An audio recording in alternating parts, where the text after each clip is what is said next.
Hello students, welcome to Quantitative Techniques and Methods class.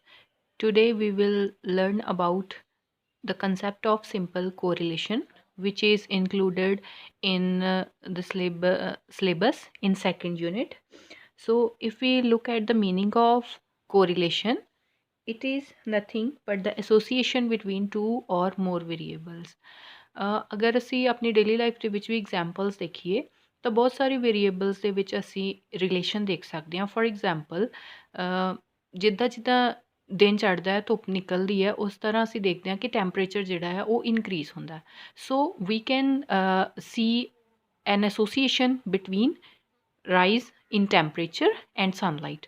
So similarly ਅਸੀਂ ਇੱਦਾਂ ਦਾ ਹੀ ਰਿਲੇਸ਼ਨ ਡਿਮਾਂਡ ਐਂਡ ਪ੍ਰਾਈਸ ਦੇ ਵਿੱਚ ਦੇਖ ਸਕਦੇ ਹਾਂ। ਜਿੱਦਾਂ ਜਿੱਦਾਂ ਪ੍ਰਾਈਸ ਇਨਕਰੀਜ਼ ਹੁੰਦੇ ਆ ਕਿਸੇ ਵੀ ਚੀਜ਼ 'ਤੇ, ਉੱਦਾਂ ਉੱਦਾਂ ਉਹਦੀ ਡਿਮਾਂਡ ਜਿਹੜੀ ਆ ਡਿਕਰੀਜ਼ ਹੁੰਦੀ ਆ। ਪ੍ਰਾਈਸ ਐਂਡ ਸਪਲਾਈ ਦੇ ਵਿੱਚ ਇੱਦਾਂ ਅਸੀਂ ਰਿਲੇਸ਼ਨ ਦੇਖ ਸਕਦੇ ਹਾਂ ਕਿ as the prices increase supply tends to increase. ਜਿੱਦਾਂ ਪ੍ਰਾਈਸਿਸ ਵੱਧਦੇ ਆ ਉਸੇ ਤਰ੍ਹਾਂ ਕਿਸੇ ਵੀ ਚੀਜ਼ ਦਾ ਜਿਹੜਾ ਡਿਮਾਂਡ ਹੈਗੀ ਡਿਮਾਂਡ ਘਟਣੀ ਸ਼ੁਰੂ ਹੋ ਜਾਂਦੀ ਹੈ, ਸਪਲਾਈ ਪ੍ਰਾਈਸਿਸ ਦੇ ਨਾਲ ਹੀ ਇਨਕਰੀਜ਼ ਹੋਏਗੀ। So correlation is association between two or more variable. ਇੱਕ ਨਾਲੋਂ ਜ਼ਿਆਦਾ ਫੈਕਟਰਸ ਦੇ ਵਿੱਚ ਵੀ ਰਿਲੇਸ਼ਨ ਹੋ ਸਕਦਾ ਆ। ਸੋ ਹੁਣ ਅਗਰ ਅਸੀਂ ਟਾਈਪਸ ਦੀ ਗੱਲ ਕਰੀਏ ਕੋਰੀਲੇਸ਼ਨ ਦੀ, ਤਾਂ ਕੋਰੀਲੇਸ਼ਨ ਦੀਆਂ ਬੇਸਿਕਲੀ ਸਾਡੇ ਕੋਲ ਇੱਥੇ ਅਸੀਂ 3 ਕੈਟੇਗਰੀਜ਼ ਦੇ ਵਿੱਚ ਇਹਨਾਂ ਨੂੰ ਡਿਵਾਈਡ ਕੀਤਾ ਹੈ। First is positive and negative. So second category is linear and non-linear. So non-linear correlation is also known as curvilinear correlation. Third category is simple, partial and multiple correlation. Now we will discuss each category one by one. So when we talk about positive correlation, it means कि ਅਗਰ ਅਸੀਂ ਦੋ ਜਾਂ ਜ਼ਿਆਦਾ variable ਦੀ ਗੱਲ ਕਰ ਰਹੇ ਹਾਂ, ਉਹਨਾਂ ਦੇ ਵਿੱਚ ਇੱਕੋ ਜਿਹਾ ਰਿਲੇਸ਼ਨ ਹੋਏਗਾ। ਮਤਲਬ ਕਿ ਅਗਰ ਇੱਕ ਚੀਜ਼ ਇਨਕਰੀਜ਼ ਹੋ ਰਹੀ ਆ ਤਾਂ ਦੂਸਰੀ ਵੀ ਇਨਕਰੀਜ਼ ਹੋ ਰਹੀ ਆ, ਜੇ ਇੱਕ ਡਿਕਰੀਜ਼ ਹੋ ਰਹੀ ਆ ਤਾਂ ਦੂਸਰੀ ਵੀ ਡਿਕਰੀਜ਼ ਹੋ ਰਹੀ ਆ।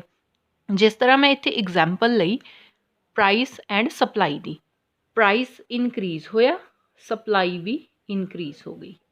ਟੈਂਪਰੇਚਰ, ਸਨਲਾਈਟ ਇਨਕਰੀਜ਼ ਹੋ ਰਹੀ ਆ, ਟੈਂਪਰੇਚਰ ਵੀ ਇਨਕਰੀਜ਼ ਹੋ ਰਿਹਾ।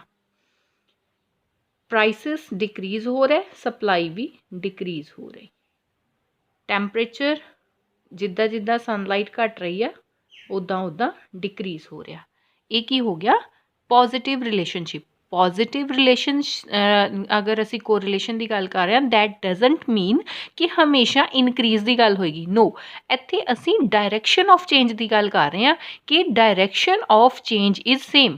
ਅਗਰ ਇੱਕ ਚੀਜ਼ ਇਨਕਰੀਜ਼ ਹੋ ਰਹੀ, ਦੂਸਰੀ ਵੀ ਇਨਕਰੀਜ਼ ਹੋ ਰਹੀ। ਅਗਰ ਇੱਕ ਡਿਕਰੀਜ਼ ਹੋ ਰਹੀ ਤਾਂ ਦੂਸਰੀ ਵੀ ਡਿਕਰੀਜ਼ ਹੋ ਰਹੀ। ਦੈਟ ਮੀਨਸ ਕਿ ਚੇਂਜ ਜਿਹੜਾ ਆ ਰਿਹਾ ਉਹ ਹੈਗਾ ਸੇਮ ਡਾਇਰੈਕਸ਼ਨ ਦੇ ਵਿੱਚ। ਹੁਣ ਇਹਦਾ ਬਿਲਕੁਲ ਉਲਟਾ ਹੋ ਗਿਆ ਨੈਗੇਟਿਵ ਕੋਰਿਲੇਸ਼ਨ ਦੇ ਵਿੱਚ। When one variable is increasing, the other will tend to decrease. For example, relation between prices and demand. ਜਦੋਂ ਕਿਸੇ ਚੀਜ਼ ਦਾ ਪ੍ਰਾਈਸ ਇਨਕਰੀਜ਼ ਹੋ ਰਿਹਾ, ਉਹਦੀ ਜਿਹੜੀ ਡਿਮਾਂਡ ਹੈਗੀ ਆ that tends to decrease. ਇਸੇ ਤਰ੍ਹਾਂ ਅਸੀਂ ਹੋਰ ਵੀ ਕੋਈ ਜਿਹੜੇ ਇੱਦਾਂ ਦੇ ਐਗਜ਼ਾਮਪਲਸ ਹੈਗੇ ਅਸੀਂ ਦੇਖ ਸਕਦੇ ਹਾਂ ਕੋਈ ਵੀ। ਸੋ ਡਿਮਾਂਡ ਐਂਡ ਪ੍ਰਾਈਸਿਸ ਦੇ ਵਿੱਚ ਰਿਲੇਸ਼ਨ ਹੋ ਗਿਆ। ਹੁਣ ਜਿਸ ਤਰ੍ਹਾਂ ਹੋ ਸਕਦਾ ਕਿ ਅਗਰ ਅਸੀਂ ਰਿਲੇਸ਼ਨ ਦੇਖੀਏ ਇੱਕ ਸਟੂਡੈਂਟ ਦੀ ਲਾਈਫ ਦੇ ਵਿੱਚ ਗੱਲ ਕਰੀਏ, correlation between hours of study and marks obtained, ਕਿ ਜਿੰਨੇ ਘੰਟੇ ਜ਼ਿਆਦਾ ਸਟੱਡੀ ਦੇ ਵਿੱਚ ਕੋਈ ਲਗਾ ਰਿਹਾ ਆ ਤਾਂ ਉਨੇ ਹੀ ਉਹਦੇ ਜ਼ਿਆਦਾ ਮਾਰਕਸ ਆ ਰਹੇ। ਇਹ ਪੋਜ਼ੀਟਿਵ ਦੀ ਐਗਜ਼ਾਮਪਲ ਹੋ ਗਈ। ਅਗਰ ਅਸੀਂ ਨੈਗੇਟਿਵ ਦੀ ਕਿ ਕੋਈ ਬੱਚਾ ਅਦਰ ਐਕਟੀਵਿਟੀਜ਼ ਦੇ ਵਿੱਚ ਜ਼ਿਆਦਾ ਟਾਈਮ, ਜਿੰਨਾ ਜ਼ਿਆਦਾ ਪੜ੍ਹਾਈ ਦੇ ਨਾਲੋਂ ਅਦਰ ਐਕਟੀਵਿਟੀਜ਼ ਦੇ ਵਿੱਚ ਟਾਈਮ ਦੇ ਰਿਹਾ, ਉਨਾ ਹੀ ਉਹਦਾ ਜਿਹੜਾ ਐਕੈਡੈਮਿਕ ਪਰਫੋਰਮੈਂਸ ਆ ਉਹ ਡਾਊਨ ਜਾ ਰਹੀ ਹੈ। That means the marks obtained by the student tend to decrease ਜਿੱਦਾਂ ਜਿੱਦਾਂ ਉਹ ਅਦਰ ਐਕਟੀਵਿਟੀਜ਼ ਨੂੰ ਟਾਈਮ ਜ਼ਿਆਦਾ ਦੇ ਰਿਹਾ ਪੜ੍ਹਾਈ ਦੇ ਮੁਕਾਬਲੇ। ਸੋ ਇੱਥੇ ਅਸੀਂ ਇਹ ਨੈਗੇਟਿਵ ਕੋਰਿਲੇਸ਼ਨ ਦੀ ਐਗਜ਼ਾਮਪਲ ਲੈ ਸਕਦੇ ਹਾਂ। ਨਾਓ come to the second category, that is linear and non-linear correlation. ਹੁਣ ਲੀਨੀਅਰ ਰਿਲੇਸ਼ਨ ਕਦੋਂ ਬਣਦਾ ਹੈ? ਅਸੀਂ ਕੋਈ ਵੀ ਜਦੋਂ ਲੀਨੀਅਰ ਰਿਲੇਸ਼ਨਸ਼ਿਪ ਦੀ ਗੱਲ ਕਰਦੇ ਹਾਂ ਜਾਂ ਅਸੀਂ ਫਸਟ ਡਿਗਰੀ ਰਿਲੇਸ਼ਨ ਦੀ ਗੱਲ ਕਰਦੇ ਹਾਂ, ਦੈਟ ਮੀਨਸ ਕਿ ਪ੍ਰਪੋਰਸ਼ਨ ਜਿਹੜਾ ਚੇਂਜ ਦਾ ਉਹ ਸੇਮ ਆ। ਜਿੰਨੇ ਪਰਸੈਂਟੇਜ ਚੇਂਜ ਇੱਕ ਫੈਕਟਰ ਦੇ ਵਿੱਚ ਹੋ ਰਿਹਾ, ਉਨੇ ਹੀ ਪਰਸੈਂਟ ਚੇਂਜ ਦੂਸਰੇ ਫੈਕਟਰ ਦੇ ਵਿੱਚ ਇੱਕ ਕੰਸਿਸਟੈਂਟ ਚੇਂਜ ਆ ਰਿਹਾ। ਹੁਣ ਫੋਰ ਐਗਜ਼ਾਮਪਲ ਇੱਕ ਐਗਜ਼ਾਮਪਲ ਅਗਰ ਮੈਂ ਲਵਾਂ ਕਿ ਸਪੋਜ਼ ਹਰ ਵਾਰੀ 5% ਪ੍ਰਾਈਸ ਇਨਕਰੀਜ਼ ਹੋਣ ਦੇ ਨਾਲ 5% ਕਿਸੇ ਚੀਜ਼ ਦਾ ਪ੍ਰਾਈਸ ਇਨਕਰੀਜ਼ ਹੋਇਆ ਤਾਂ ਉਹਦੀ ਡਿਮਾਂਡ 3% ਡਿਕਰੀਜ਼ ਹੋਈ।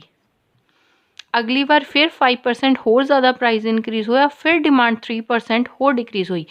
ਸੇਮ ਪ੍ਰਪੋਰਸ਼ਨ ਦਾ ਮਤਲਬ ਇਹ ਨਹੀਂ ਆ ਕਿ ਇੱਧਰ ਵੀ 5% ਹੀ ਆ ਅਤੇ ਇੱਧਰ ਵੀ 5% ਹੀ ਹੋਣਾ ਚਾਹੀਦਾ, ਨੋ। ਬਟ ਜਿਹੜਾ ਇਹ ਦੋਨੋਂ ਫੈਕਟਰਸ ਆ ਉਹਨਾਂ ਦੇ ਵਿੱਚ ਜਿੰਨਾ ਵੀ ਚੇਂਜ ਹੋ ਰਿਹਾ ਉਹ ਆਪਸ 'ਚ ਸੇਮ ਹੋਣਾ ਚਾਹੀਦਾ। ਜਿੱਦਾਂ ਇੱਥੇ ਪ੍ਰਾਈਸਿਸ ਆ ਹਰ ਵਾਰੀ 5% ਡਿਕਰੀਜ਼ ਹੋ ਰਿਹਾ, ਉਹਦੇ ਅਗੇਂਸਟ ਡਿਮਾਂਡ ਹਰ ਵਾਰੀ ਕਿੰਨੀ ਜਿਹੜੀ ਆ ਇਨਕਰੀਜ਼ ਹੋ ਰਹੀ ਆ। ਪ੍ਰਾਈਸਿਸ ਦੇ ਡਿਕਰੀਜ਼ ਹੋਣ ਦੇ ਨਾਲ ਪ੍ਰਾਈਸ ਜੇ ਡਿਕਰੀਜ਼ ਹੋ ਰਿਹਾ ਤਾਂ ਡਿਮਾਂਡ ਇੰਨੀ ਇਨਕਰੀਜ਼ ਹੋ ਰਹੀ ਆ, ਜੇ ਪ੍ਰਾਈਸ ਇਨਕਰੀਜ਼ ਹੋ ਰਿਹਾ ਤਾਂ ਡਿਮਾਂਡ ਡਿਕਰੀਜ਼ ਹੋ ਰਹੀ, ਬਿਕਾਜ਼ ਨੈਗੇਟਿਵ ਰਿਲੇਸ਼ਨਸ਼ਿਪ ਆ। ਸੋ ਕੋਰੀਲੇਸ਼ਨ ਆ ਦੋਹਾਂ ਦੇ ਵਿੱਚ ਕਿ ਇੱਕ ਚੀਜ਼ ਇਨਕਰੀਜ਼ ਹੋ ਰਹੀ ਆ ਵਿਦ ਸੇਮ ਪ੍ਰਪੋਰਸ਼ਨ ਹਰ ਵਾਰੀ 5% ਇੱਦਾਂ ਹੀ। ਉਹਦੇ ਅਗੇਂਸਟ ਜਿਹੜਾ ਦੂਸਰਾ ਵੇਰੀਏਬਲ ਆ ਉਹਦੇ ਵਿੱਚ ਚੇਂਜ ਆ ਰਿਹਾ 3%। ਹੁਣ ਜਦੋਂ ਅਸੀਂ ਇਹਨੂੰ ਗ੍ਰਾਫਿਕਲੀ ਡਰਾ ਕਰਾਂਗੇ ਤਾਂ ਇਹ ਇੱਕ ਸਟ੍ਰੇਟ ਲਾਈਨ ਬਣੇਗੀ। ਸਟ੍ਰੇਟ ਲਾਈਨ ਫੋਰ ਐਗਜ਼ਾਮਪਲ ਜੇ ਪੋਜ਼ੀਟਿਵ ਰਿਲੇਸ਼ਨਸ਼ਿਪ ਆ ਤਾਂ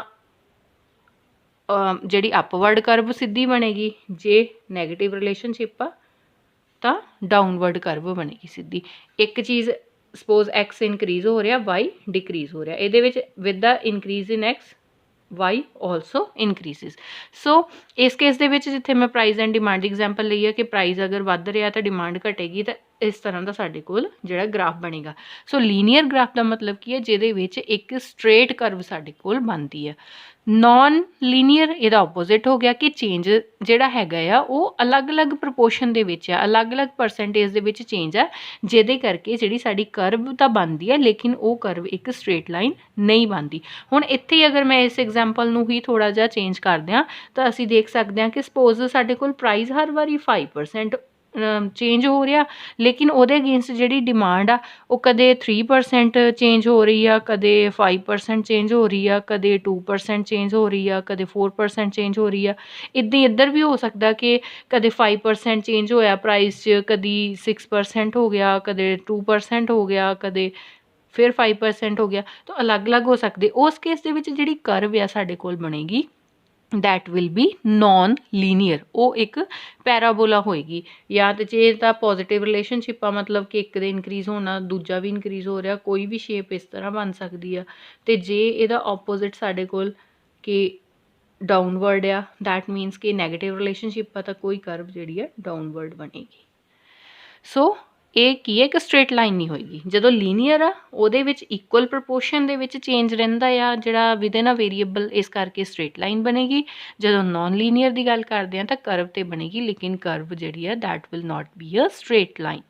Then come to the next category, that is a simple, partial and multiple correlation. Now simple correlation is simply the association between only two variables. ਜਦੋਂ ਅਸੀਂ analysis ਕਰਦੇ ਹਾਂ ਸਿਰਫ two variables ਦੇ ਵਿੱਚ relation the, then it will be called as simple correlation. Now partial correlation, when the variables are more than two in the analysis, but at one point of time we will study the relationship between only two variables at a time and the other variables will remain constant. So partial study ਹੋ ਗਈ। ਹੁਣ total study ਨਹੀਂ ਆ, partial study ਆ, that means ਕਿ variable ਤਾਂ ਦੋ ਨਾਲੋਂ ਜ਼ਿਆਦਾ ਆ, ਲੇਕਿਨ ਇੱਕ ਟਾਈਮ 'ਤੇ ਅਸੀਂ ਸਿਰਫ ਦੋ ਵੇਰੀਏਬਲਸ ਨੂੰ ਸਟੱਡੀ ਕਰ ਰਹੇ ਹਾਂ, ਬਾਕੀਆਂ ਦੇ ਜਿਹੜਾ ਇਫੈਕਟ ਨੂੰ ਕੌਨਸਟੈਂਟ ਲੈ ਰਹੇ ਹਾਂ।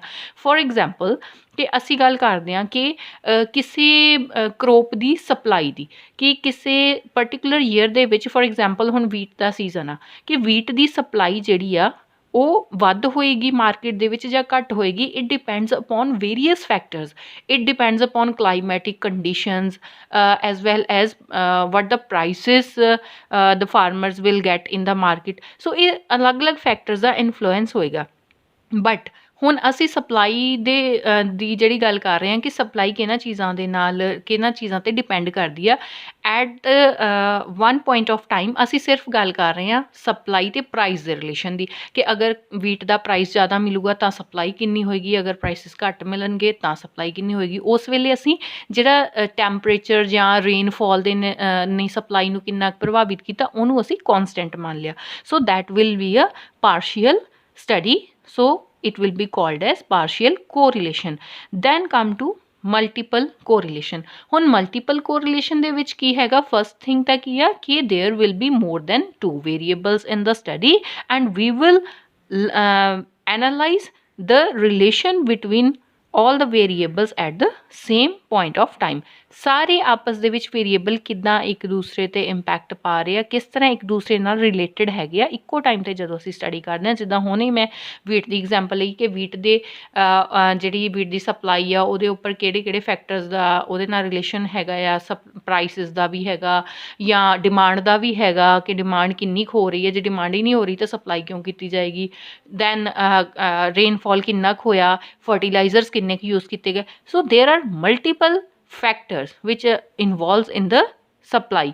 ਸੋ ਉਹਨਾਂ ਸਾਰਿਆਂ ਨੂੰ ਅਸੀਂ ਜਦੋਂ ਇੱਕੋ ਟਾਈਮ 'ਤੇ ਸਾਰਿਆਂ ਦੇ ਵਿਚਕਾਰ ਜਿਹੜਾ ਰਿਲੇਸ਼ਨ ਉਹਨੂੰ ਸਟੱਡੀ ਕਰਾਂਗੇ ਤਾਂ then it will be called as multiple correlation. But ਤੁਹਾਡੇ ਸਿਲੇਬਸ ਦੇ ਵਿੱਚ ਜਿਹੜਾ ਸਿਰਫ ਅਸੀਂ ਸਿੰਪਲ ਕੋਰਿਲੇਸ਼ਨ ਨੂੰ ਹੀ ਸਟੱਡੀ ਕਰਾਂਗੇ ਬਿਕਾਜ਼ ਜੋ ਵੀ ਤੁਹਾਡਾ ਸਿਲੇਬਸ ਹੈਗਾ ਉਹਦੇ ਵਿੱਚ ਪਾਰਸ਼ੀਅਲ ਐਂਡ ਮਲਟੀਪਲ ਕੋਰਿਲੇਸ਼ਨ ਬਾਰੇ ਕੋਈ ਵੀ ਜ਼ਿਕਰ ਨਹੀਂ ਹੈ। So we will study only simple correlation in the series of lectures।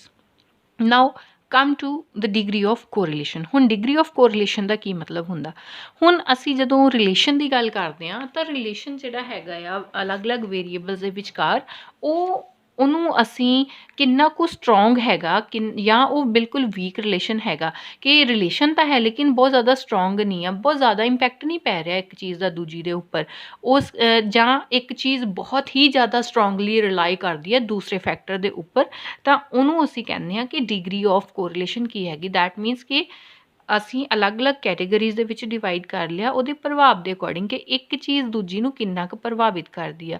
ਇੱਥੇ ਹੁਣ ਇਹ ਨਹੀਂ ਹੈਗਾ ਕਿ ਹਮੇਸ਼ਾ ਐਕਸ ਹੀ ਵਾਈ ਨੂੰ ਪ੍ਰਭਾਵਿਤ ਕਰ ਰਿਹਾ, ਮਤਲਬ ਕਿ ਜੇ ਮੈਂ ਗੱਲ ਕਰ ਰਹੀ ਹਾਂ ਕਿ 2 ਫੈਕਟਰਸ ਆ, 2 ਵੇਰੀਏਬਲਸ ਆ ਸਾਡੇ ਕੋਲ ਐਨਾਲਿਸਿਸ ਦੇ ਵਿੱਚ ਕੋਰਿਲੇਸ਼ਨ ਦੇ ਵਿੱਚ, ਅਤੇ ਸਾਨੂੰ ਇਹ ਨਹੀਂ ਪਤਾ ਕਿ ਐਕਸ ਦੀ ਵਜ੍ਹਾ ਦੇ ਨਾਲ ਵਾਈ ਇਨਕਰੀਜ਼ ਹੋ ਰਿਹਾ ਜਾਂ ਡਿਕਰੀਜ਼ ਹੋ ਰਿਹਾ ਜਾਂ ਵਾਈ ਦੀ ਵਜ੍ਹਾ ਦੇ ਨਾਲ ਐਕਸ ਇਨਕਰੀਜ਼ ਡਿਕਰੀਜ਼ ਹੋ ਰਿਹਾ। ਚੇਂਜ ਕਿਹੜੇ ਫੈਕਟਰ ਦੀ ਵਜ੍ਹਾ ਨਾਲ ਕਿਹਦੇ ਵਿੱਚ ਆ ਰਿਹਾ, ਕਿਹੜਾ ਕੌਜ਼ ਆ ਅਤੇ ਕਿਹੜਾ ਇਫੈਕਟ ਆ, ਇਹ ਸਾਨੂੰ ਕੋਰਿਲੇਸ਼ਨ ਦੇ ਵਿੱਚ ਨਹੀਂ ਪਤਾ ਲੱਗਦਾ। ਸਿਰਫ ਸਾਨੂੰ ਕੋਰਿਲੇਸ਼ਨ ਦੀ ਸਟੱਡੀ ਤੋਂ ਪਤਾ ਕੀ ਲੱਗਦਾ ਕਿ there exist a relation or there isn't any relation among the variables, but ਸਾਨੂੰ ਸਿਰਫ ਇੰਨਾ ਉਹਦਾ ਪਤਾ ਚੱਲਦਾ ਕਿ ਡਾਇਰੈਕਸ਼ਨ ਕੀ ਆ। ਅਗਰ ਤਾਂ ਕੋਰਿਲੇਸ਼ਨ ਐਗਜ਼ਿਸਟ ਕਰਦੀ ਆ ਅਤੇ ਉਹਦੇ ਵਿੱਚ ਡਾਇਰੈਕਸ਼ਨ ਆਫ ਚੇਂਜ ਕੀ ਆ। ਦੈਟ ਮੀਨਸ ਕਿ ਇੱਕ ਵੇਰੀਏਬਲ ਅਗਰ ਵੱਧ ਰਿਹਾ ਤਾਂ ਦੂਸਰਾ ਵੱਧ ਰਿਹਾ ਕਿ ਘਟ ਰਿਹਾ, ਕਿ ਸਾਨੂੰ ਸਿਰਫ ਪਤਾ ਚੱਲਦਾ ਪੋਜ਼ੀਟਿਵ ਰਿਲੇਸ਼ਨ ਆ ਕਿ ਨੈਗੇਟਿਵ ਰਿਲੇਸ਼ਨ ਆ। ਇਹਦੇ ਤੋਂ ਇਲਾਵਾ ਚੇਂਜ ਆਇਆ ਕਿੰਨਾ ਅਤੇ ਕਿਹਦੀ ਵਜ੍ਹਾ ਨਾਲ ਆਇਆ ਇਹ ਸਾਨੂੰ ਇਸ ਐਨਾਲਿਸਿਸ ਤੋਂ ਪਤਾ ਨਹੀਂ ਲੱਗਦਾ। ਉਹਦੇ ਲਈ ਅਸੀਂ ਰਿਗਰੈਸ਼ਨ ਐਨਾਲਿਸਿਸ ਪੜ੍ਹਾਂਗੇ ਅਗਲੇ ਲੈਕਚਰਸ ਦੇ ਵਿੱਚ। ਸੋ ਕੋਰਿਲੇਸ਼ਨ ਦੇ ਵਿੱਚ ਸਿਰਫ ਸਾਨੂੰ ਪਤਾ ਲੱਗਦਾ ਕਿ weather there is any relationship among variables ਔਰ ਨਾਟ। ਅਗਰ ਰਿਲੇਸ਼ਨ ਹੈਗਾ ਆ ਅਤੇ ਦੈਨ ਉਹਦੀ ਡਿਗਰੀ ਕੀ ਆ, ਕਿੰਨਾ ਕੁ ਰਿਲੇਸ਼ਨ ਪੋਜ਼ੀਟਿਵ ਜਾਂ ਸਟਰੋਂਗ ਆ ਜਾਂ ਨਹੀਂ ਸਟਰੋਂਗ ਹੈਗਾ। ਸੋ ਅਗਰ ਤਾਂ ਕੋਰਿਲੇਸ਼ਨ ਹੈ ਹੀ ਨਹੀਂ 2 ਚੀਜ਼ਾਂ ਦੇ ਵਿੱਚ then the correlation coefficient will be 0। So ਉਸ ਕੇਸ 'ਚ ਅਸੀਂ ਚਾਹੇ ਪੋਜ਼ੀਟਿਵ ਸੋ 0 ਜਿਹੜਾ ਹੈਗਾ ਉਹਨੂੰ ਅਸੀਂ ਪੋਜ਼ੀਟਿਵ ਨੈਗੇਟਿਵ ਤਾਂ ਕੰਸੀਡਰ ਨਹੀਂ ਕਰਦੇ, ਤਾਂ 0 means 0 absence of correlation. For example ਹੁਣ ਮੈਂ ਅਗਰ ਕਹਾਂ ਕਿ ਮਾਰਕੀਟ ਦੇ ਵਿੱਚ ਅਗਰ ਸ਼ੂਜ਼ ਦੇ ਪ੍ਰਾਈਸਿਸ ਇਨਕਰੀਜ਼ ਹੋ ਗਏ ਤਾਂ ਕੀ ਉਹਦਾ ਮਿਠਾਈਆਂ ਦੀ ਸਵੀਟਸ ਦੀ ਡਿਮਾਂਡ ਦੇ ਉੱਪਰ ਕੋਈ ਅਸਰ ਪਏਗਾ? No, because shoes and demand of shoes ਜਾਂ ਪ੍ਰਾਈਸਿਸ ਆਫ ਸ਼ੂਜ਼ ਦਾ prices and demand of sweets ਦੇ ਨਾਲ ਤਾਂ ਕੋਈ ਰਿਲੇਸ਼ਨ ਨਹੀਂ ਹੈਗਾ, ਦੋਨੋਂ ਬਿਲਕੁਲ ਅਲੱਗ-ਅਲੱਗ ਚੀਜ਼ਾਂ ਹੈਗੀਆਂ। So in that particular case the correlation between these 2 variables, one is shoes and the other variable is prices of sweets, the correlation will be 0। ਇਹਨਾਂ ਵਿੱਚ ਕੋਈ ਸੰਬੰਧ ਨਹੀਂ ਹੋਏਗਾ। ਹੁਣ ਅਗਰ ਅਸੀਂ ਗੱਲ ਕਰੀਏ ਕਿ there exist a correlation, ਅਗਰ ਕਿਸੇ ਵੀ ਵੇਰੀਏਬਲਸ ਦੇ ਵਿੱਚ ਕੋਰਿਲੇਸ਼ਨ ਹੈਗੀ ਆ ਤਾਂ ਉਹ ਕਿੰਨੀ ਆ, ਉਹਦੀ ਡਿਗਰੀ ਕਿਹੜੀ ਹੋ ਸਕਦੀ ਆ, ਲੋ ਹੋ ਸਕਦੀ ਆ, ਮੋਡਰੇਟ, ਹਾਈ ਐਂਡ ਪਰਫੈਕਟ। ਹੁਣ ਫਸਟ ਆਫ ਆਲ ਇੱਕ ਚੀਜ਼ ਸਮਝੋ ਕਿ ਅਸੀਂ ਕੋਰਿਲੇਸ਼ਨ ਨੂੰ ਡਿਨੋਟ ਕਰਦੇ ਹਾਂ ਆਰ ਦੇ ਨਾਲ, ਸਮੋਲ ਆਰ ਦੇ ਨਾਲ। ਜਿਹੜੀ ਸਾਡੇ ਕੋਲ ਸਿੰਪਲ ਕੋਰਿਲੇਸ਼ਨ ਆ ਇਹਨੂੰ ਅਸੀਂ ਡਿਨੋਟ ਕਰਦੇ ਹਾਂ ਸਮੋਲ ਆਰ ਦੇ ਨਾਲ, ਅਤੇ ਜਿਹੜੀ ਕੋਰਿਲੇਸ਼ਨ ਦੀ ਰੇਂਜ ਹੁੰਦੀ ਆ ਉਹ ਹੁੰਦੀ ਸਾਡੇ ਕੋਲ 0 ਤੋਂ 1 ਦੇ ਵਿੱਚ। 0 ਦਾ ਮਤਲਬ not at all correlated, 1 ਦਾ ਮਤਲਬ ਪਰਫੈਕਟਲੀ ਕੋਰਿਲੇਟਿਡ, ਮਤਲਬ ਕਿ ਬਹੁਤ ਹੀ ਜ਼ਿਆਦਾ ਸਟਰੋਂਗ ਰਿਲੇਸ਼ਨ ਹੈਗਾ ਆ ਇੱਕ ਚੀਜ਼ ਚੇਂਜ ਹੋ ਰਹੀ ਆ, ਉਹਦੀ ਵਜ੍ਹਾ ਨਾਲ ਐਗਜ਼ੈਕਟਲੀ ਉਨੇ ਹੀ ਪ੍ਰਪੋਰਸ਼ਨ ਦੇ ਵਿੱਚ ਦੂਜੀ ਚੀਜ਼ ਜਿਹੜੀ ਹੈ ਚੇਂਜ ਹੋ ਰਹੀ ਆ। ਜਿੱਦਾਂ 1 ਦਾ ਐਗਜ਼ਾਮਪਲ ਜਿਹੜਾ ਆ positive and negative perfect correlation ਦਾ ਅਸੀਂ ਜਿਹੜਾ ਕੋਫੀਸ਼ੀਐਂਟ ਫੈਕਟਰ ਉਹ ਅਸੀਂ ਕਿਸ ਕੇਸ 'ਚ ਦੇਖਦੇ ਹਾਂ, ਲੀਨੀਅਰ ਕੋਰਿਲੇਸ਼ਨ ਦੇ ਵਿੱਚ। ਹੁਣ ਲੀਨੀਅਰ ਕੋਰਿਲੇਸ਼ਨ ਦੇ ਵਿੱਚ ਕੀ ਹੁੰਦਾ ਆ, ਉਹ ਤੁਹਾਨੂੰ ਦੱਸਿਆ ਕਿ ਕੀ ਆ, ਇੱਕ ਦੇ ਵਿੱਚ ਜਿੰਨਾ ਚੇਂਜ ਆ ਰਿਹਾ ਆ ਸੇਮ ਪ੍ਰਪੋਰਸ਼ਨ ਦੇ ਨਾਲ ਹਰ ਵਾਰ ਚੇਂਜ ਆ ਰਿਹਾ, ਦੂਜੇ ਦੇ ਵਿੱਚ ਵੀ ਸੇਮ ਪ੍ਰਪੋਰਸ਼ਨ। ਇੱਕ ਸਟ੍ਰੇਟ ਲਾਈਨ ਸਾਡੇ ਕੋਲ ਬਣਦੀ ਆ, ਜਾਂ ਤੇ ਅਪਵਰਡ ਜਾਂ ਡਾਊਨਵਰਡ ਕਰਵ ਬਣਦੀ ਆ। ਇਹ ਹੁੰਦਾ ਪਰਫੈਕਟ ਕੋਰਿਲੇਸ਼ਨ ਦਾ ਕੇਸ। ਦੈਨ ਹੁਣ ਜੇ ਇਹ ਵੈਸੇ ਰੇਅਰਲੀ ਹੁੰਦਾ ਆ ਕਿ ਇੱਦਾਂ ਹੋਵੇ ਕਿ ਇੱਕ ਹਮੇਸ਼ਾ ਜਿਹੜਾ ਚੇਂਜ ਆ ਉਹ ਇੱਕ ਸਪੈਸੀਫਿਕ ਪਰਸੈਂਟੇਜ 'ਚ ਹੀ ਆਵੇ ਜਾਂ ਸਪੈਸੀਫਿਕ ਪ੍ਰਪੋਰਸ਼ਨ ਦੇ ਨਾਲ ਹੀ ਹਰ ਵਾਰ ਚੇਂਜ ਆਵੇ, ਇਹ ਬਹੁਤ ਰੇਅਰ ਹੁੰਦਾ ਹੈ। ਸੋ ਜਿਹੜਾ ਡਿਗਰੀ ਆਫ ਕੋਰਿਲੇਸ਼ਨ ਅਸੀਂ ਰੇਅਰਲੀ ਹੀ ਕਿਸੇ ਵੇਰੀਏਬਲਸ ਦੇ ਵਿੱਚ ਦੇਖਦੇ ਹਾਂ। ਚੇਂਜ ਤਾਂ ਆਉਂਦਾ ਵੇਰੀਏਬਲਸ ਦੇ ਵਿੱਚ, ਲੇਕਿਨ ਉਹ ਅਲੱਗ-ਅਲੱਗ ਹੋ ਸਕਦਾ ਕਿ ਕਦੇ ਕਿੰਨੇ % ਚੇਂਜ ਆਇਆ, ਕਦੇ ਕਿੰਨੇ %। ਸੋ ਉਹਨਾਂ ਕੇਸਿਸ ਦੇ ਵਿੱਚ ਹੁਣ ਜਦੋਂ ਚੇਂਜ ਜਿਹੜਾ ਆ ਉਹ ਪਰਫੈਕਟ ਤਾਂ ਨਾ ਹੋਵੇ ਲੇਕਿਨ ਬਹੁਤ ਹਾਈ ਹੋਵੇ, ਕਿ ਬਹੁਤ ਚੇਂਜ ਆ ਰਿਹਾ ਹੈ, ਬਹੁਤ ਜ਼ਿਆਦਾ ਚੇਂਜ ਆ, ਤਾਂ ਹਾਈ ਡਿਗਰੀ ਆਫ ਕੋਰਿਲੇਸ਼ਨ ਕਹਾਂਗੇ। ਆਰ ਦਾ ਜਿਹੜਾ ਸਾਡੇ ਕੋਲ ਕੋਰਿਲੇਸ਼ਨ ਫੈਕਟਰ ਆ ਉਹ ਜਿੰਨਾ ਹਾਈ ਆਏਗਾ, ਅਗਰ ਉਹ 0.76 ਤੋਂ 0.99 ਦੇ ਵਿੱਚ ਕਿਤੇ ਵੇਰੀ ਕਰਦਾ ਤਾਂ ਇਹਨੂੰ ਅਸੀਂ ਹਾਈ ਡਿਗਰੀ ਆਫ ਕੋਰਿਲੇਸ਼ਨ ਕਹਾਂਗੇ। ਅਤੇ ਜੇ -0.76 ਟੂ -0.99 ਦੇ ਵਿੱਚ ਆਵੇ ਤਾਂ ਉਹਨੂੰ ਅਸੀਂ negative correlation, high degree of negative correlation ਕਹਾਂਗੇ। ਇਸੇ ਤਰ੍ਹਾਂ ਅਗਰ ਸਾਡੇ ਕੋਲ ਕੋਫੀਸ਼ੀਐਂਟ ਆਫ ਕੋਰਿਲੇਸ਼ਨ ਜਿਹੜਾ 0.26 ਤੋਂ ਲੈ ਕੇ 0.75 ਦੇ ਵਿੱਚ ਹੋਵੇ in case of positive correlation, ਅਤੇ ਜੇ -0.2 to -0.75 ਹੋਵੇ in case of negative correlation, then it will be called as moderate degree of correlation. ਅਤੇ ਜੇ ਲੋ ਡਿਗਰੀ ਦੀ ਗੱਲ ਕਰੀਏ, ਜਦੋਂ ਕੋਰਿਲੇਸ਼ਨ ਐਗਜ਼ਿਸਟ ਤਾਂ ਕਰਦੀ ਹੈ ਲੇਕਿਨ ਕੋਫੀਸ਼ੀਐਂਟ ਆਫ ਕੋਰਿਲੇਸ਼ਨ ਸਾਡੇ ਕੋਲ ਸਿਰਫ ਆਇਆ 0 ਤੋਂ ਓਬਵੀਅਸਲੀ ਅਬਵ ਹੀ ਹੋਏਗਾ, 0 ਅਸੀਂ ਕਹਿ ਸਕਦੇ ਹਾਂ ਕਿ 1 ਤੋਂ ਲੈ ਕੇ 0.25 ਤੱਕ। ਅਤੇ ਇਨ case of negative correlation -0.1 to -0.25, ਇਹਨੂੰ ਅਸੀਂ ਕਹਾਂਗੇ ਲੋ ਡਿਗਰੀ ਆਫ ਕੋਰਿਲੇਸ਼ਨ, ਕਿ ਕੋਰਿਲੇਸ਼ਨ ਹੈ ਤੇ ਸਹੀ ਲੇਕਿਨ ਬਹੁਤ ਵੀਕ ਆ, ਬਹੁਤ ਘੱਟ ਆ। ਸੋ ਇਹ ਹੈਗੀਆਂ ਸਾਡੇ ਕੋਲ degrees of correlation: perfect correlation, high degree, moderate, low degree and absence of correlation.